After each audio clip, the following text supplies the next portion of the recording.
scheduled for one fall with no time. Super hot fire! The greatest spectacle in podcast entertainment, Mr. WrestleMania.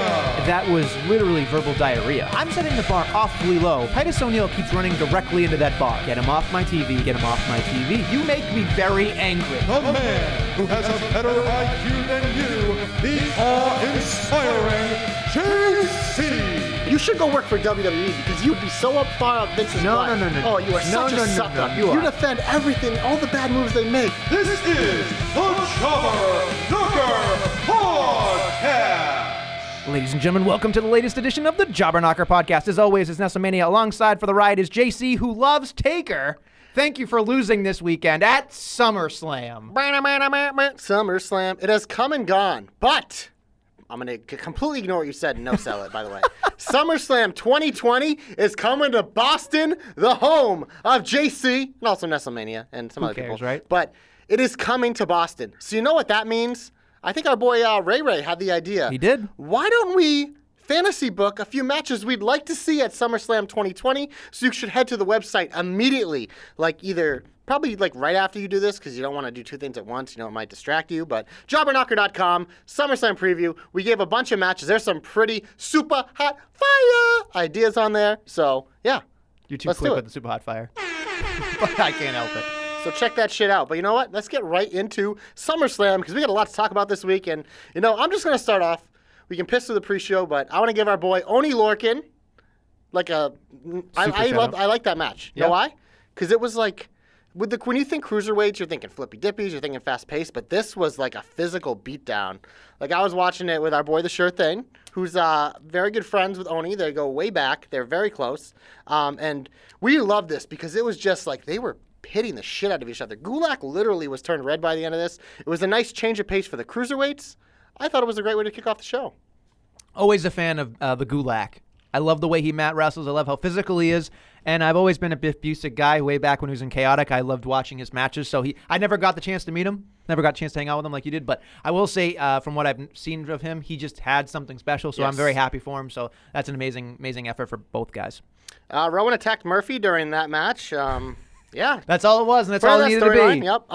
Then my favorite part of the pre-show, actually, Elias came out, got his shit back. Elias finally doing the gimmick again. The reason why we like him. And, oh, my God, did they hit Edge's music. And, whoo, you want to talk about Pop Don't Lie, baby. Oh, my God. We love Edge. And we're like, oh, there's no way he's getting physical. He did a very, ginger spear, but it did the job. I thought this was cool that they did this on the pre-show because it continues to show you, you see all the superstars say it all the time. It's the pre-show is the reason. You're trying to sell people on, buying the network, buying the pay-per-view. So it's a big deal even to be on this. So I thought it was cool that they got the treatment. And then the main event of the pre-show, the women's tag match, Alexa Lightyear. I thought that was pretty cool. And Peyton Royce, I thought she was pretty cool. Yeah, cool's not the right word, but that's what we're going to use right now. Yeah. It was a fun, interesting matchup, and I was excited for the gear. I was excited for Peyton Royce, and that's pretty much all you need to know. Yep. We kicked off SummerSlam with a match that I didn't care about, but shockingly got me to buy in. I thought Becky Natty was one of the better matches on the card. I really enjoyed it, and Becky tapped her out. Yeah, look, it was a great match. They did, like you said, a job well done by both women. I love the sharpshooter on the second rope through the turnbuckle. I thought that was a nice little edge. She even had him. She had Becky in it, and I think Becky tried to go underneath to grab something in the apron. They did a lot of emphasis on special submissions. They did a lot of emphasis on body parts. If it was the leg of Becky, it was the arm of Natalya. They did a great job storytelling-wise. It was just every move meant something, and that's the thing about submission matches is a lot of people just act like a regular match, and it's just and that's the regular part is, instead of a pin, I'm going to slide in a submission. But when you do a submission match right, like this one, it was great because it made you remember at any point in this matchup, boom, we're done. And, the one thing I will say about submission matches for me is that it doesn't get the entire crowd into it like a pin 1, 2, 3. They're tough to buy into. That's why I was so impressed with this match. Sure, it was. And I think they did a great job. I was surprised how well Becky was received beginning and end of it. I knew, I'm not. But I just figured I just figured national pride went a little bit more. But Toronto surprised me on a couple of things they did on the weekend. So kudos to that crowd. They were into it. They were mostly positive too, all through the weekend it seemed, and they enjoyed themselves. So I think that definitely helps make SummerSlam watchable for us. Yeah, and you know what else they enjoyed? And I really enjoyed it. One of my favorite parts of SummerSlam, Dana Da-na-na. This was fucking perfectly done.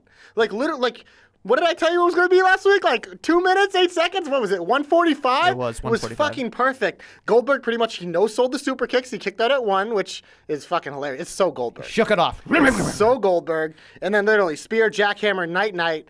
Then the first time Ziggler started doing the thing, I was like, is he really going to do this? So he comes back. Same thing. By the way, Dolph Ziggler selling spears, I could watch that every day. Like, that guy, fucking, oh my God. And then we do it a third time. Goldberg was gone. Yeah. So they literally got through the entrance again. It was just, I thought this was genius because they knew they weren't getting a full match out of Goldberg. So how do you get your money's worth with Goldberg? This is how you do it. Sure. Ziggler got him his shit back. I hope Goldberg bought Ziggler like a fucking 50,000 beers at the bar later because that guy just fucking brought him back. Like that, like this is why Ziggler is where he is because he can do shit like this. This is why he gets opportunities because he can do shit like this. I loved everything about this. This is one of my favorite parts of the show. It really was. I'm not kidding. It was a minute 45 of absolute wrestling. Technically, you are correct under the 3 minutes, but if we went from bell to the final, like, third, but then yes, it that's would a have been segment. a long. No, that's a segment. Fine. And I thought it was fine. No, it was great. It was exactly what you expected Goldberg to go out and do, and that is where I think that they need to keep him. In his wheelhouse. He has 3 moves really that really are effective. He can punch too, but he doesn't need to. I don't need to see, especially now. It's like he's an attraction. Sure. And all you need for the attraction is you want to see the shit. You know, he can't work a match, so No. he should never work a match. That's why for me, like this was done perfectly. Yeah, it was a good time. Yeah. Good time had by all. AJ beat Ricochet and was a fairly good match. There were some cool spots. A fairly good match. Fairly good match. For somebody that thought this was going to steal the show, and I sat on this program never and said I it said would steal the show. You said this was going to be a great match. Yes, you did. I said it was going to be a great match, but I never said show stealer. You're putting words in my mouth, but I enjoyed this match. I thought it was fun. I thought the finish was cool. I popped for something I didn't think was going to happen. Nightwing. Yeah. I am a huge Nightwing fan. When I saw that, I went, holy shit. Yeah! Thanks. I was so excited. I was like, holy shit, he likes Nightwing? He's up in my book. And then here's the thing. In a match that I didn't really care about, I was excited for the gear, which, again, it had me interested. He did a couple of great spots. The ending was great. Yes. With the turnaround Hurricanrana into the Styles Cross. Yes. I love that. Very it well was done. a well-timed thing.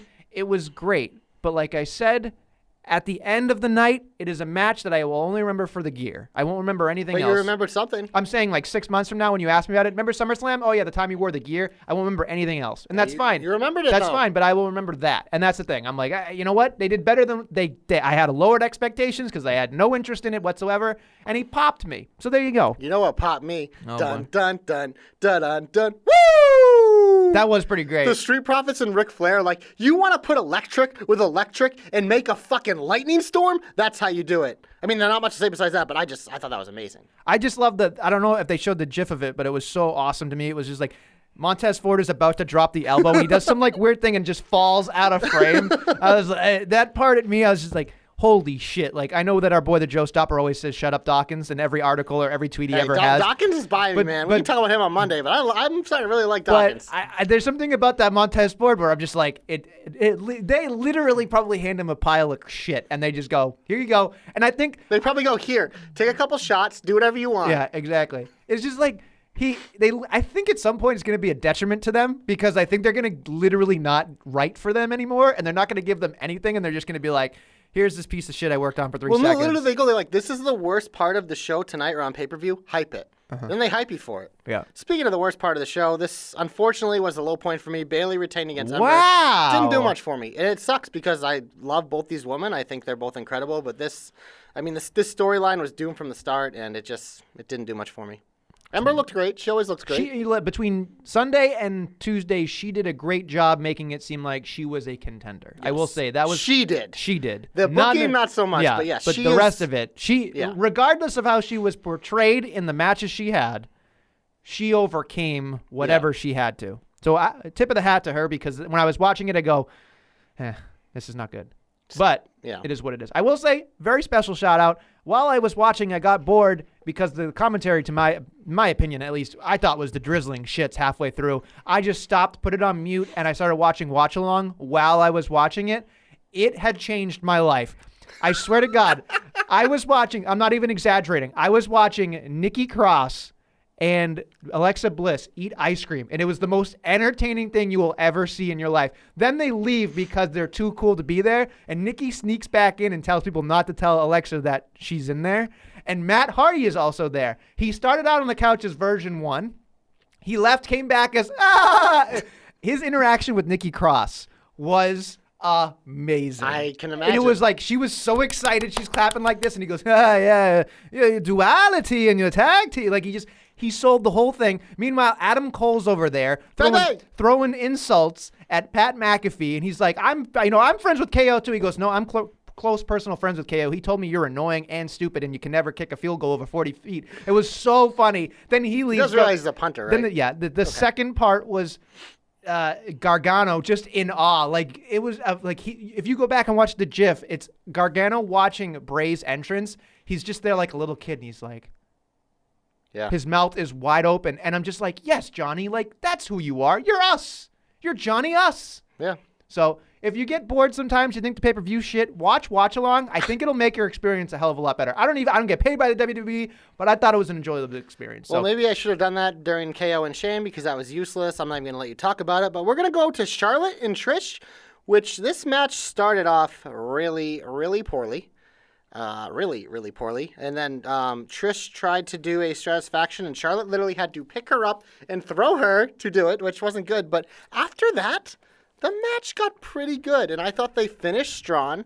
I thought it was a strong Finn Trish for everyone, and she got her moment. So overall, I really enjoyed the whole experience, even though we had, a very bumpy road to start. We always talk about Charlotte the Shoveler on this program, and I say it lovingly because I love her. I think she's great. I just like feeding the internet some stuff. Yes. But I was watching this match, and I will give her a new name from now on. It is going to be Charlotte the Carrier, because I believe, quite frankly, that entire match was Charlotte wrestling herself. The entire match. Yeah. I don't care what anybody says. Don't disagree. I don't care what anybody says. You can tell me whatever you want. It's your opinion, and everybody has, just like assholes, everybody has one, and they all stink. That's your opinion. Nasty. Anyway, I will say this much. I watched her, and it gave me an appreciation for Charlotte because I felt like it's like it was watching a full-grown adult wrestling with their like teenage sister or brother, and was like, I'm going to make that person look good by, whirling them around and flipping them around and making them look good and selling and selling and selling and selling and selling. It felt like literally she was on, yes, Trish is a mother. She's been out for 7 years. She's been doing other things. She did look great. That promo, I was having the vapors, but it was just like, there was something about it where I was just like, what are we doing here? And again, the crowd loved it. It made it special. And again, everybody's going to paint it as what a phenomenal farewell, and it was amazing and all that stuff. And it was. And it was. However, for me, I will put that in my brain case and say, hey, Charlotte right there, no matter how many people give her shit, that is the reason she is where she is, because she can do something that nobody, man, woman, child, alien, whatever, organism, doesn't matter. She can do something that literally I don't think 95% of the roster can do. She can make anything and anyone look good. And in that match right there, the Shoveler became the Carrier, and that's what she is. All right, clip that off. Save that for when we talk about what happened Tuesday. Moving on to what will probably be the main event of the next pay-per-view. I might have jumped the gun, but Kofi Orton. It felt when I was watching this that they were saving a lot of things, which we kind of said that with the feud. Like, it seems like they're saving a lot of stuff, which clearly by this finish they are. Like, this is a long-term story they want to flesh out. And this was literally just a tease. I still enjoyed this match because it was very Randy Orton. It was methodical. Everything he does is thought out. He grounded Kofi a little bit. And then, of course, at the end, they did the big tease with the family, which he, then, of course, used. It allowed Kofi to get that edge. It gives a little more edginess to this feud. So this was just a table setter for what is to come, which makes perfect sense to why it wasn't the main event, because if this ended the show, it would have been horrible. And why JC lost? Well, yeah, it's fine, but it'll probably main event the next show just because, that's how I it hope works, so, because if it doesn't, then you're screwed, right? No, I don't think you're screwed, but this feud, I think they did a good job of not giving us what we much, wanted, but giving us enough that it's like, okay, this could be like if these two fight in Hell in a Cell, is that the next pay-per-view? I believe it's Night of Champions, then Hell in a Cell. Well, if they eventually fight like Hell in a Cell, or if they have some payoff Sure. like that, it could be epic. Your favorite word. Yeah, please don't. Especially don't spell epic with a K. Who does that? Anyway, that's a shout out for one. Look, Look, I'm not gonna tell you I like this match because I didn't. I love methodical. I love slower pace of stuff sometimes. Like I think it's a good. It is, no pun intended, at change the pace. Like it is sometimes you need it. But I was so wanting something, and then when he rolled out into the family thing, I'm like, I'm excited for it because Randy, that's his character, and it makes perfect sense. He's going to make you feel uncomfortable. Mm-hmm. I mean, I don't think he's gonna come out and be like, Kofi, I'm gonna have sex with your wife. But I think he's gonna be like Your children are gonna call me daddy. Yeah, whatever. Like he's gonna be that Slytherin kind of like Viper, Apex Predator, whatever. And I think to add to this, like I think they lessened the blow on Tuesday when Kofi got his shit back in that promo where he said, "Look, yeah, I know it wasn't exactly how I went and planned, but when the guy, the Viper, looks at your family, shit goes out the window." Yeah. And I was like, okay, you know what? Like they did a decent job of saving what I thought to me was kind of just like a segment, not a match. So it was a table setter. It was like you're reading a book. This was the intro. They're not giving you anything, but it's like, you know what? This is the beginning, and that's why they didn't do it in the main event, which is the right call. Okay, there's nothing else I want to add to this. Yowie wowie! So this was my favorite part of the night, much like most people. This was one, Goldberg was two, but this was, from start to finish, the most compelling thing that has been on pay-per-view for WWE, I don't know, in a very, very long time, because it's just like there's so much build-up. We were scared about the entrance. How is it going to translate when he got in the ring? That entrance was fucking flawless. Mm-hmm. This match, especially when he just snapped Finn's neck, that probably should have been the finish, but like just the visual, it was like, we just literally went like, holy shit. They just did like what they do in movies to kill people. That's in the middle, just like it was unexpected. It was cool. I mean, Finn, literally, you want to talk about buying a guy a beer? Bray needs to buy Finn some beers because Finn got a little bit in, but Finn literally went into this match of like, I'm getting you over, bro. I'm doing whatever you need me to do to make you look like a fucking unstoppable Fiend, and he did. And this was great. It was great. It was a great introduction to the Fiend in the ring. I will say there's a lot of things I'd love to talk about on this, obviously, because Detective Nestle, but I don't even have to hit the button because I'm sure there's nothing really there. But I will say, looking at this match, I was very excited for the entrance. I thought that was great. I'm curious to see if the entrance is going to be like that every time, because I think they're going to makeshift I'm it sure a little they'll make differently. some tweaks, but I thought like the way they used this old music and Sure. changed it, like So all the little nuances I thought were cool. Code Orange, which is a great band that I listen to, I was very excited to hear them do their rendition of Bray's old song, so a remix of that. And another thing too, I don't know if you heard that, I think by now probably people have done their research, but it was hurt, heal, hurt. Yep. Heal. It was nice because I was like, what are they chanting? I couldn't hear it as you're listening to it. I had to go back and listen to it.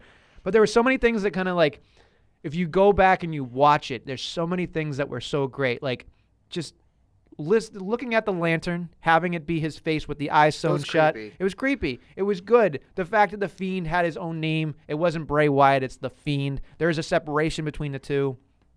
Loved it. Loved the way that the camera work was just kind of fading in and out, very black and ominous and everything. The one thing that I think is very up to discussion is the amount of offense that Bray Wyatt got. I think a lot of people were concerned about that they kind of buried Finn Balor. Some people thought on the flip side, Finn Balor got too much offense. They actually gave Finn offense, which is more than I expected. Right. And I think just the way they did it, though, is they sold like how powerful this character is. That's why like I really liked the neck snap, because it was like, this guy's like, this is capable, and this like literally knocks Finn out. But it also was like Finn was actually able to get up and do a little bit after that, so they didn't completely kill Finn. No. Finn's gonna be fine. Look it when he goes away and he comes back after a few months, that music hits. The pop ain't gonna lie there either, baby, because we all love Finn Balor. He is the master of the abs. But I thought this is a perfect introduction. And then a very much needed thing at the end that I thought was great. I think he had to hustle and bustle. He ended the match. The lights go out, and then he runs up the ramp, does the Undertaker turn almost, and stares back, and then it just goes, and then, Yowie! with the laugh and whatever. So that's what it is. And you know what?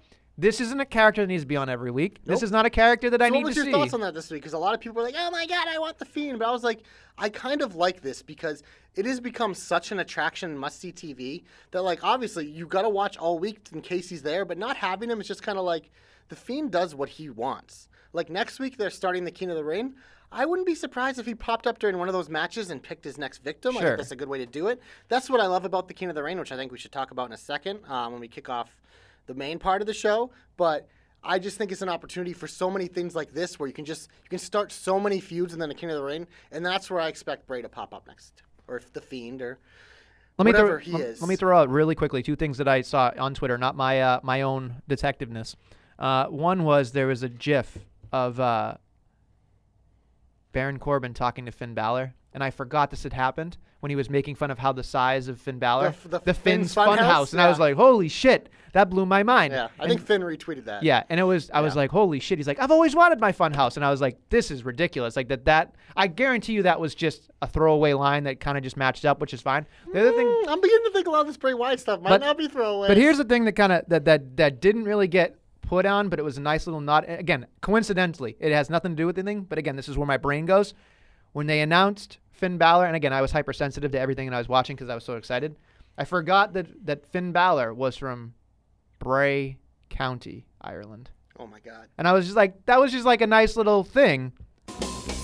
I'm just playing this because you're literally detectiving this whole fucking thing. I was just like, I was watching it going like, sorry, we're dancing. But it was just like, it was just one of those things where I was just like, holy shit. Like, and then nobody would think of those things. It was like, from Bray County? I'm like, what? Yeah, no, I did not pick up on that. But next time you hear that, you're going to go, holy you just shit. blew my mind. Yowie wowie. Yeah, so there's a lot of things here where I was like, I love this. I love this shit. This is good. Yeah. This is such good shit. it's such good shit. And then the main event, which, I mean, this is why Brock Lesnar is one of the best. We always say how we're Brock Lesnar guys. We love him. If you're a Seth Rollins fan, this might be your favorite Rollins match of all time, and it should be because, like, they literally, like, Brock put it all out there for Sethy boy. Like, Paulie was probably like, hey, Brocky, I need Sethy to be the star of my show, so can you go out there and literally make him look like the best? And Brock's like, sure, I'm the best jobber in the biz when I want to be.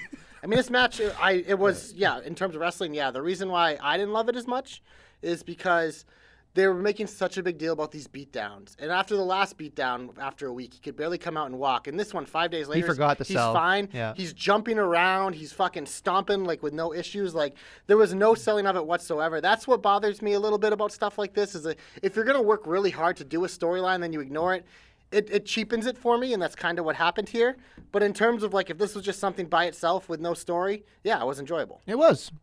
It was. And Seth Rollins is going to be doing one thing all the way to the bank because now he is the Universal Heavyweight Fruit Loop Champion, and it is what it is. Yep, and we're going to...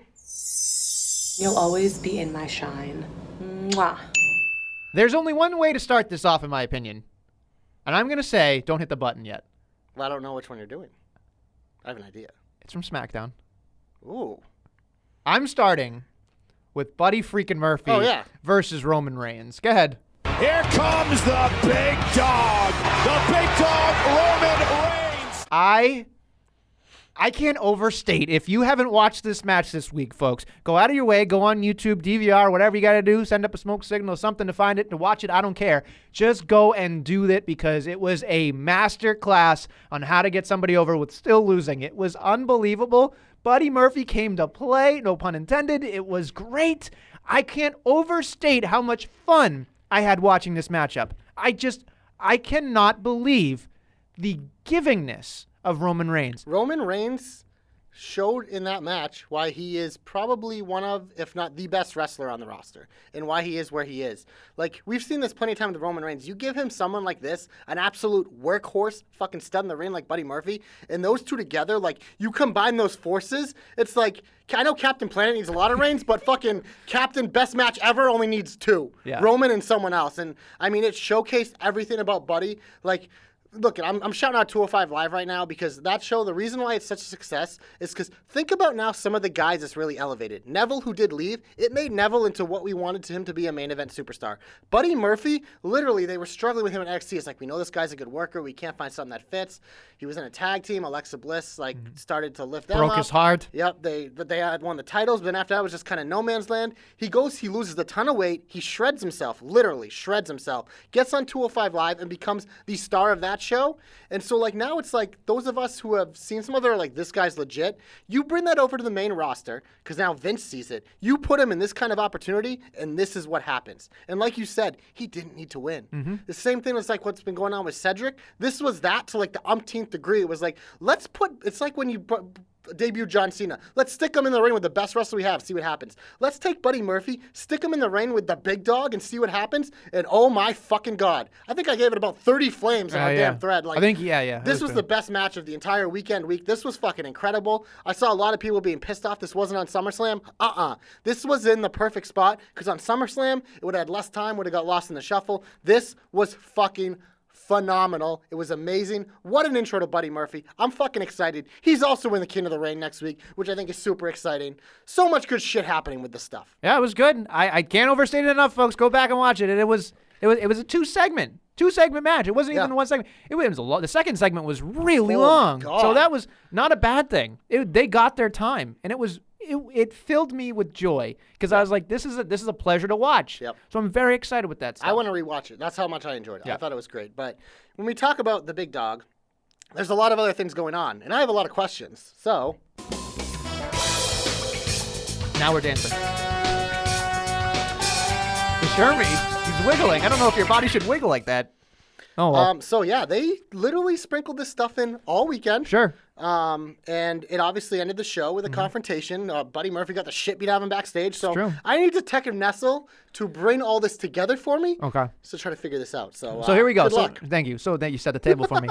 So essentially what happens is Buddy Murphy does that whole thing where he says he gives up Rowan to Roman. And then we wait till SummerSlam. All we see is that Buddy Murphy gets his ass handed to him by Rowan. And then, of course, we didn't really have a lot, I don't think, on Monday Night Raw except for recaps, it seemed. There were too many recaps. Recaps, whatever. Yeah. But it was just like, okay, so then we get to Tuesday, and we have the great match, which was fun. Then we have Daniel Bryan kind of having segments left and right. Psycho Daniel Bryan. Psycho Daniel Bryan. He comes out and says, it wasn't them, how dare you? And this was the part that I enjoyed about Daniel Bryan. I don't know if it was a commentary specifically on social media or just life in general, but he said, like, of course, all it takes is one lie, and someone to believe that lie, it becomes a truth. It becomes a truth. It's not a truth. Da-da-da-da-da. And he, like, freaked out about it. And I'm like, okay, first off, Detective Nessel believes that it's still going to be Daniel Bryan and Rowan, but we are going to be put on a fucking ride. Oh, yeah. Like, forever.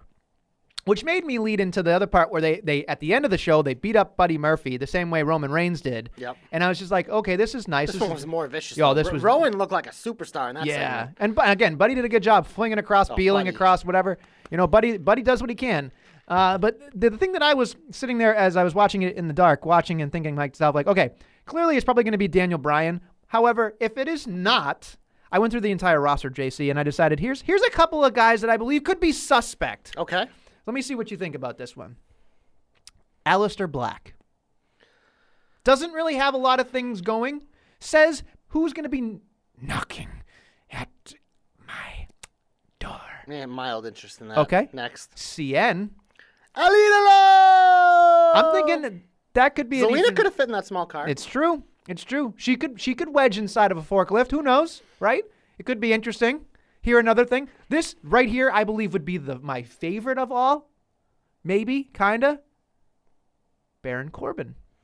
Ugh. I think that would be fun because Crown our king, baby. because he has not done anything for a while. I think that's a nice way to reintroduce him and get something going. It's a Oh, big that would make spot. people so mad. It would be so much Oh, fun. it would make people so mad. And I think you'd get that emotional attachment to it. Like you tried to kill Roman Reigns, go screw off kind of thing. Another thing that I thought was fun, maybe it was Bobby Lashley, because it was very much a destructive force. We can see some kind of, being in and out of that kind of thing. They had a good feud last summer. It's true. I still don't hope for Yowie Wowie, but that's okay. That's not going to really probably happen. If it is, that's great. The Mac, clearly a front runner, I believe, too.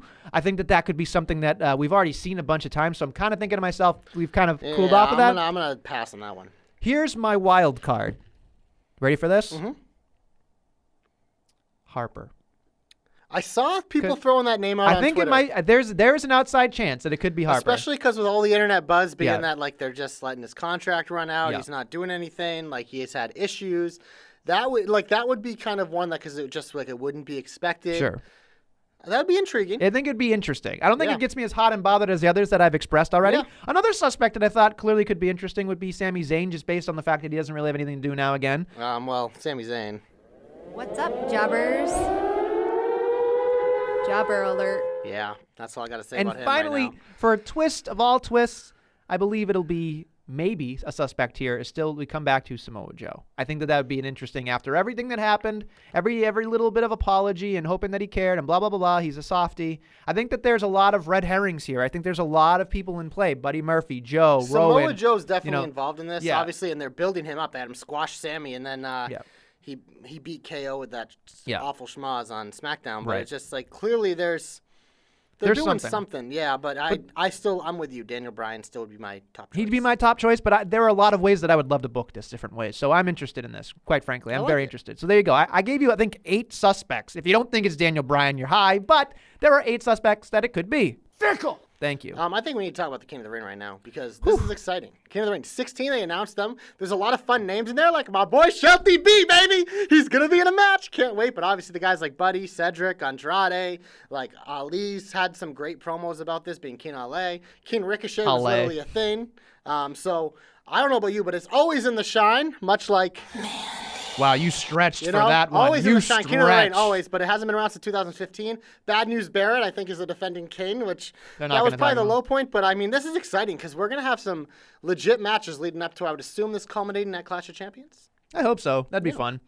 So let's go through it very quickly. I'm going to give you a name. We're going to do a word association here. JC, you tell me king or not king. Ready? Yes. Here we go. Ali, He could be a king.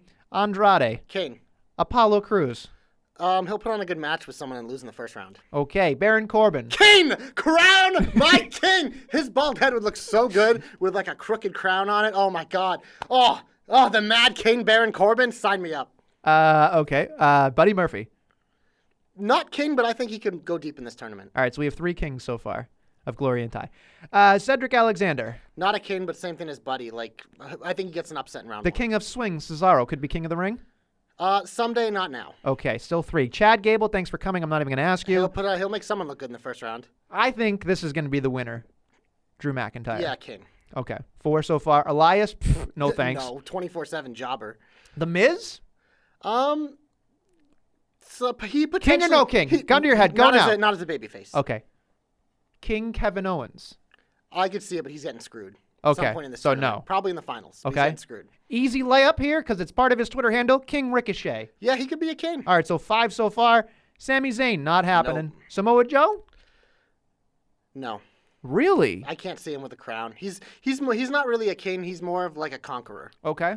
Like Brock. And of course, Shelty B, you're just going to put in there for flavor, obviously. King Shelton. No, it's No. not happening. All right, so but- 5 out of 16 that you believe could happen. yeah.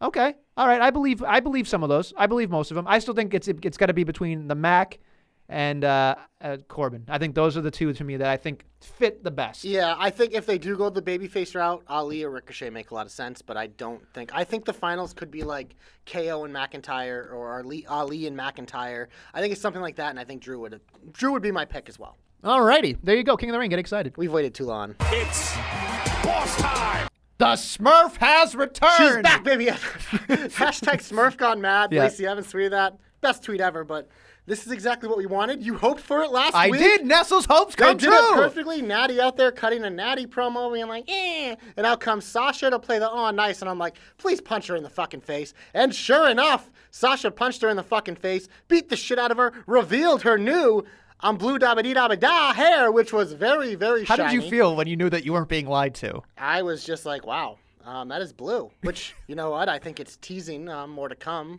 on that in a minute. But then, Going to Blue Brand. All but then right. out came Becky. And, you know, I've been hoping for Becky Sasha forever. And we're getting it, probably at Clash of Champions. I think it's exciting. I think this is what Becky needs too. She needs a legit heel opponent because we talked about Natty. It was a good match, but the lead up was shit. She fought Lacey forever. It's like until Ronda Rousey comes back through that door, she needed someone. That person is Sasha. I don't expect Sasha to go over in this feud, but I think it's a nice way to introduce us to her heel character, have a great feud for Becky. And I think eventually, once they end up on Fox, I think... It's boss time. That's truly where it will be boss time, and we'll get Sasha Bailey, and that'll probably take us through for like ever. But I just don't see them one-siding SmackDown with Charlotte, Bailey, and Sasha. I see the way because the way it's going right now. I mean, we saw frickin' the Revival pop on SmackDown too, and probably feeding for that. I think they're gonna once they set it. I think they're just gonna reset the rosters how they want. Mm-hmm. So I wouldn't think too much into it how it is, but I think the blue hair is a tease for something. Blue hair. Blue hair don't care. Blue pants. All right, what else did you like? Anything else? Yeah, I like some stuff. The Revival won the 24/7 title, and they pinned New Day on SmackDown Live. They're getting a title match. Not much to say on that besides that. Great. Wonderful. Did you enjoy McIntyre versus Cedric as much as I did? Because I thought that was a great match. Another match to showcase Cedric. Drew got the big win with the Claymore, but I thought this. You want to talk about fast-paced and physical and a big guy working with a little guy? I know we've seen it before, but I thought this was a very good one. Uh-oh. It was sloppy. It was so fat. That when they teach in wrestling school, they go, slow down. And when you think you're going slower, slow down again. See, I know you like to watch gymnastic routines and everything to be flawless and perfect, but sometimes in wrestling, I don't mind a little slop. If it's like chaotic slop like this, I'm okay with it. I don't like slow, methodical slop that we sometimes get with some people where it's just like it's in slow motion and they botch it. Like, if you're doing a high-speed botch, I'm okay with that because guess what? What is it called, Adam? High-risk maneuvers. It's not high risk unless you're upstairs. He wasn't High upstairs risk when he of fucking botches. Whatever. High To me, risk. in my opinion, it was sloppy. I thought that they were going too fast, too Well, furious. your face is sloppy, so. I'm going to knock down this door and kick you in your vagina. How dare you? How dare you? It's an opinion, Yeah. JC. It's an opinion. You know what your opinion is? Garbage. It's so Anyway, yes, let's move on. I believe this is a sloppy day for them. So. You know what I really liked? Because it was kind of weird that he hasn't been around much, and, he coming off that big win against Lashley, and I'm like, you know what? Make me care about Seth. I'm like, Seth, AJ, we've seen it. It's cool, but it needs something else. It needs a big flavor. It needs a big trip to Flavor Town. And there's no flavor better than Monday Night Roar. Braun Strowman, give this man a title shot now. He's getting a U.S. title match next week. Until the it gets pop was changed. great. The Canadians love Strowman. I love Strowman. Everyone loves Strowman. He's a big birthday present you want all the time, even not on your birthday. Whose birthday? Exactly. Whose birthday? It doesn't have to. Maybe we should bring back birthday time with JC. Because I know Please, you God, love that. no. But, God, I no. felt like it was my birthday watching Braun. I'm not finished with anyone yet. He hasn't started. I don't care. Ugh. I don't care. I thought this is what the main event scene needs. It needs something besides Seth versus Brock. Okay. It needs like a little bit of a confusion with big man and stuff. Okay. Great. Moving on. Anything else you liked? Because I got nothing. You didn't like Ember Charlotte? It's a good match. It was a good. Well, I'm a sorry. very good I should have clarified with. I don't care about Raw after what we had talked about. Oh well, yeah, because it was just pretty much like two jobber matches, like We talked about a lot of things already.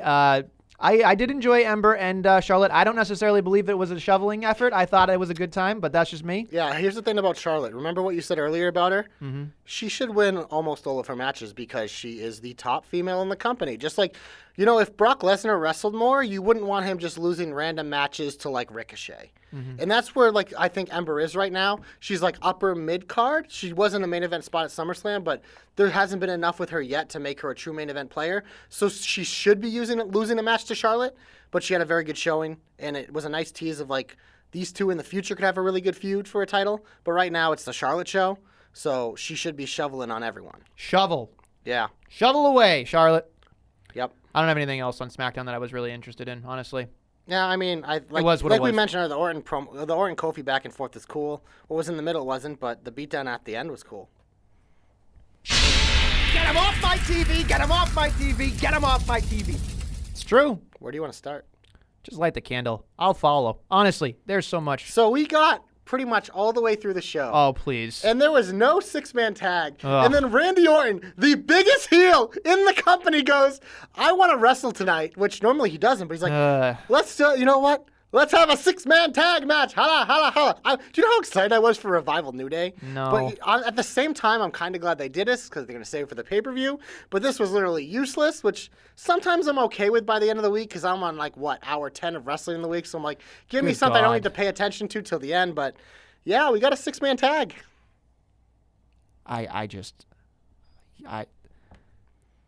There are no words. It was a fine program.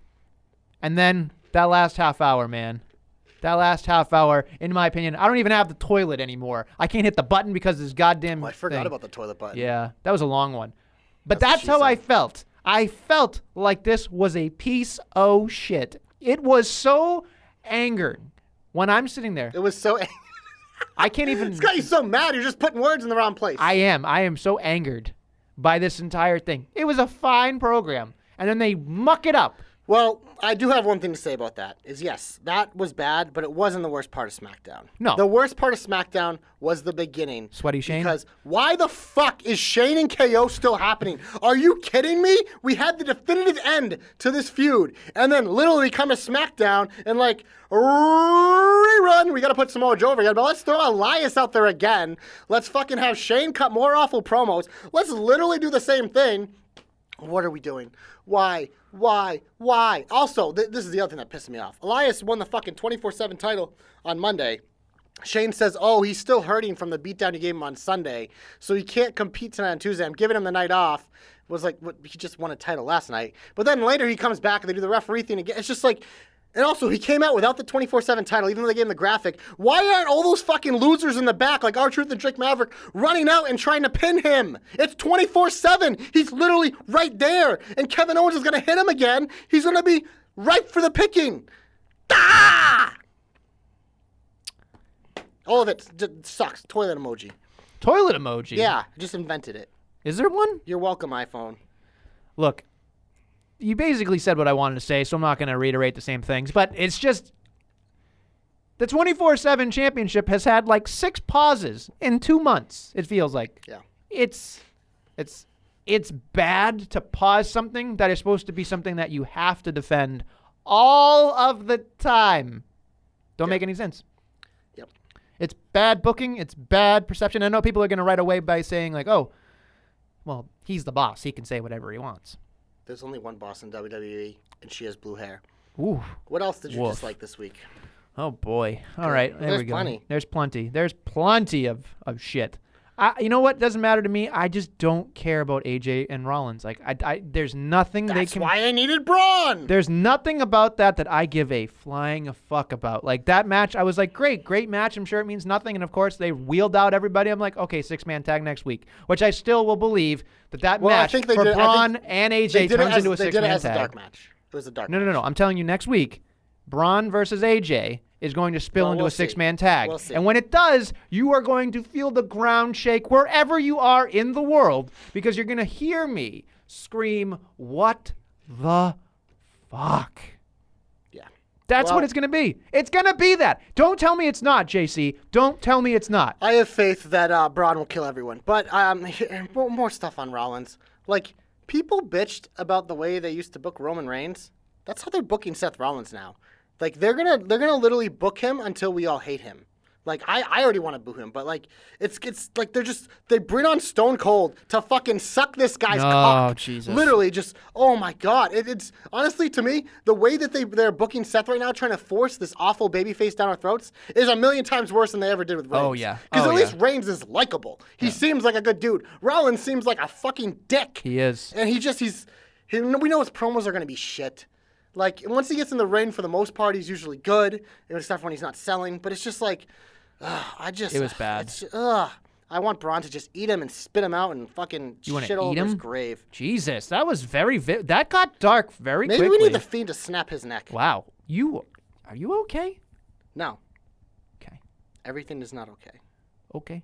Oh, another thing that very, very nitpicky, obviously, because it's nitpicky Nexel, but it's just Becky does what I perceive as a mostly serious promo at the very end. She's like, "Thanks, Chuck." I'm like, listen, we don't need the yucks. Leave that to the fucking Street Profits who killed it on the Drunk Dawkins. But don't tell me that you want to be serious for a moment, like Lance Storm, and then you come out at the very end and go, "Thanks, Chuck," and throw the mic back at her like she's some type of trash. I don't mind that. I thought that was stupid. It was so stupid. It's like, you're not the fucking Rock. Like, you're just not. Be you. That's fine. And people are going to, That argue. is kind of her, though. She's kind of a dick. No, but that's the thing. Like, That's her thing. Here's the thing. I just don't want serious and then haha. Like, give me one or the other. Like, she's not, in my opinion, she's not good enough to do both yet. She's just not. She's amazing. Wow. But she's not, like, she can't convey a message where she's going to kick your ass and then have a haha, in my opinion. She's just not. Wow. She's not. She's very good. She's probably the best thing on the television program, but she's not at the point in which she can go, "I'm going to make you laugh, I'm going to make you cry, and I'm going to kick your ass." She's just not at that point yet. She might think she is, but as a viewer, I went, "What the fuck?" Like, we already, you know what it is? I'm tainted from the fucking Seth Becky thing where they were trying to be Looney Tunes and, like hilarious mom and dad jokes. But I can't, and for the life of me, when I watch her do a promo, I'm just like, thank God Sasha is here. Because now we're not going to get the ha-has anymore. We're going to get a joke about the blue hair we know. But I'm hoping that Sasha just puts her back in line to be like, no, fuck you. We're going to talk trash. Because trash sells. When you trash talk somebody, you will end up.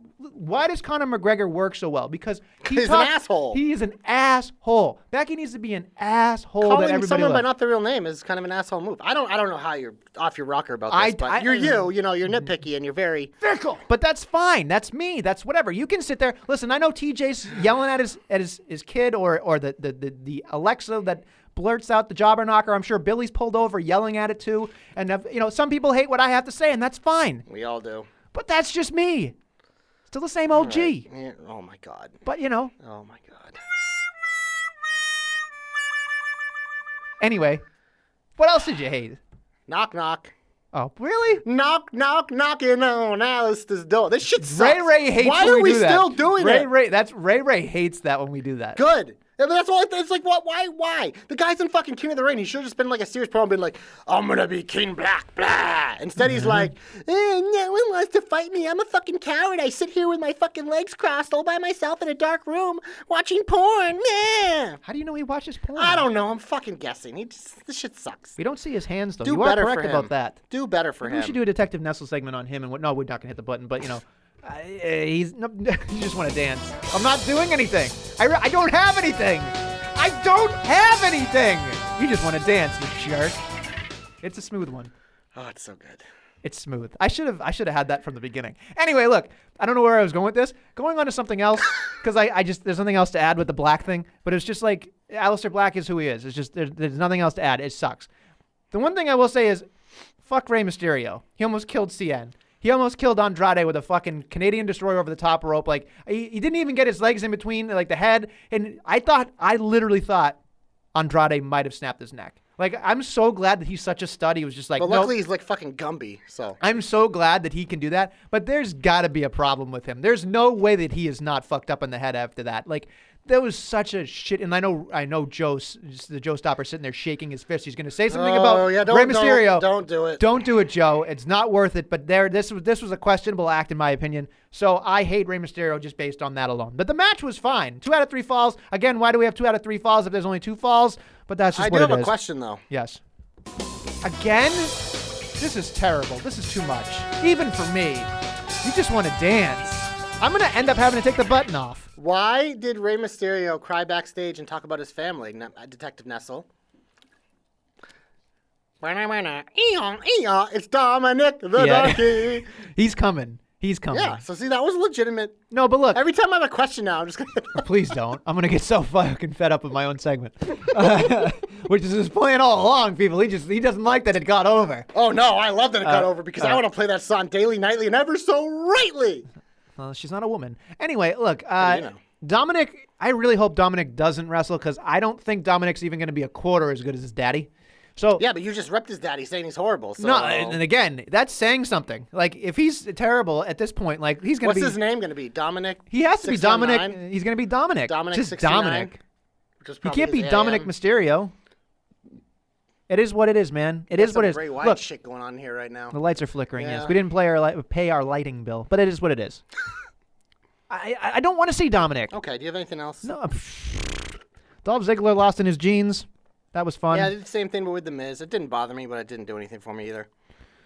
Is what it is. I do have some heat. Robert Roode shaved the mustache. He's done that forever. The mustache has been. You just don't. He hasn't really been on TV much. He's just been doing the woo woo woo woo running. But like now, it was like they're highlighting him, which I think is he even in King of the Ring? He isn't, right? I don't think so. We just went through it. I mean, he beat No Way Jose, which happened, But yeah, I know most people thought he looked like a damn fool, but I thought it was refreshing. I liked it.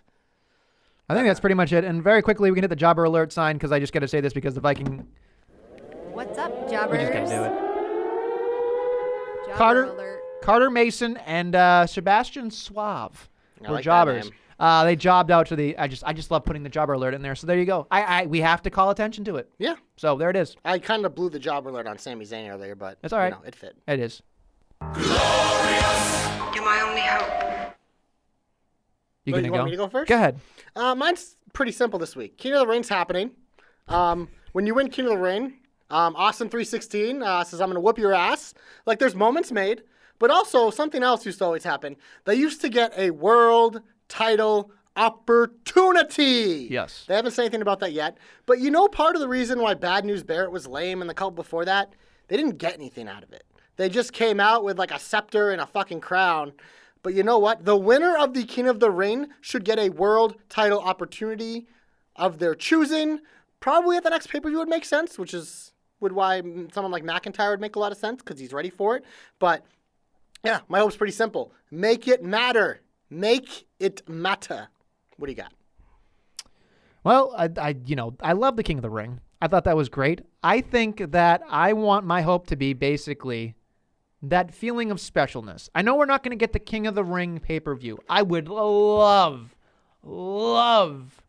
King of the Ring to have a special feeling. So for me, when I was looking at it, I went, I really hope that they do something different presentation-wise. In terms of like, I don't want just, I know at the end they're going to have the throne out there and the whole garb and the whole whatever. But my thought would be just change the way that maybe it's shot. Maybe that you have maybe some King of the Ring winners on commentary. Make it special so that you can kick Byron Saxton out for crying out loud for a match or two and have that like that Super Bowl kind of feel where it's like, we have Super Bowl winner Troy Aikman talking about blah, blah, blah, blah. Greater than Troy, you're going to love Troy Aikman no matter I what. like Troy, but he's boring sometimes. But it's just like you got to give a presentation to the King of the Ring because, like you said, it's been an afterthought. It's been literally dead and now to be resurrected. 3 or 4 years. And probably longer. Since 2015, I Okay, believe, so whatever. yeah, 4 years. It feels like it's longer. I think that by even like changing the Titantron, maybe even having guards protect the throne, whatever you can do to give something where that like that 95 they had the guards opening the door. Maybe there's a special entrance, something where you make it feel special because the more you put in productivity wise, the more you put in production wise as well, it's going to work. We know the wrestling's going to be fantastic, but we need to have that extra, that little bit of extra to be like, it's not just part of Raw or SmackDown. Because that's where I believe that it's going to end up, and I don't want it to be that way. Because this is something that I literally walked around yesterday at work with a King of the Ring shirt, just by happenstance. It is my favorite thing. I love that Bret Hart won. I love that Owen Hart won. I don't really care about Mabel, Austin, Triple H, Shamrock. I mean, all these guys are guys that I grew up with loving. You know, and it's just like, this is a moment. Booker! Yeah, King Booker was great too. William Regals was great too. There's so many things you can do with this. Don't let me down. Give every production thing you can to this and make it special. That's all I want. Yeah. Specialness for this. We need some of that extra, baby. We want all the smoke. Oh, the smoke. Don't call it a comeback. I've been here for years. It's boss time. Button into button into button. Sasha Banks, the boss, gets my comeback because there ain't no bigger comeback than a boss comeback, baby. Literally, I've said all I said about this. I am excited for this. It is a breath of fresh air. We love Sasha. Everyone loves Sasha. It's boss time forever and always. I'm going to give my comeback to something, or somebody rather, that I didn't necessarily think we were going to do. I'm going to give my comeback to Daniel Bryan. I thought this week Daniel Bryan showed once again why I'm a Daniel Bryan guy. It was just, he hasn't been doing anything. He's been crazy and weird, but his promo work was so good and so underrated. I felt that people need to really just sit back and relax and enjoy the just what he does. And it's just, he takes what he gets and he makes it something worth watching. And I believe that a lot of people just read a script and do it because sometimes they don't believe it. But Daniel Bryan goes that extra mile, that extra layer. And I was watching him on that promo. And he like, once you know he's fired up and he starts walking around with his hands, then I'm in. When he gets in this close, nose to Buddy Murphy, feeling very uncomfortable at the end. That is a funny picture. Oh, yeah. It's just like, but he gets it. Like, he knows where the camera is. He knows how to entice people with movement. He doesn't have, I literally went, I forgot for a second that Daniel Bryan wrestled. He could have been Rowan's manager. It doesn't matter. It was captivating. And that's what people need to do to stand out, is to captivate. And there is nobody better, I believe, on the roster that can captivate you with so much garbage and turn it into a fucking diamond like Daniel Bryan. So that's why he gets my comeback this week. Now that you've finished all over his face, I'm going to finish the program.